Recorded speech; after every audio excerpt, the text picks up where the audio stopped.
নৱবৰ্ষৰ পহিলা দিনটোতে বহুতে বনভোজৰ আনন্দত মতলীয়া হৈ থকাৰ বিপৰীতে আন একাংশ ব্যস্ত থাকে সমাজকৰ্মত।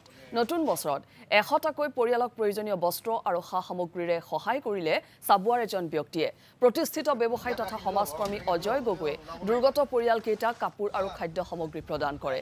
লাহোৱাল সমষ্টিৰ অধীনস্থ দৰিদ্ৰ সীমাৰেখাৰ তলৰ পৰিয়াল বাছনি কৰি প্ৰয়োজনীয় সামগ্ৰী বিতৰণ কৰিলে সমাজকৰ্মীগৰাকীয়ে।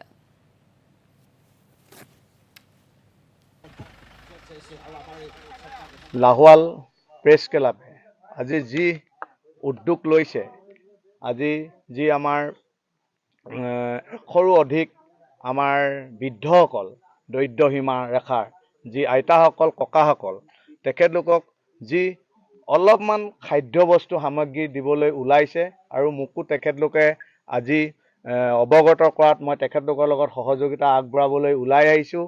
মোক খুব ভাল লাগিছে।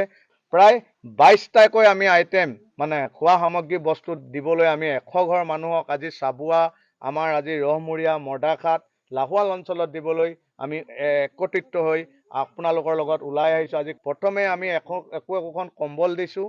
তেওঁক আমি আগবাঢ়ি যাবলৈ বহুত আশীৰ্বাদ দিছোঁ আৰু বেমাৰ আজাৰ হ'লেও তেওঁ চবকে সেনেকৈ চাই আছে। আমি চবকে তেনেকৈ আমি জানো ই বহুত ভালেই মানুহ। আমি আৰু আগবাঢ়ি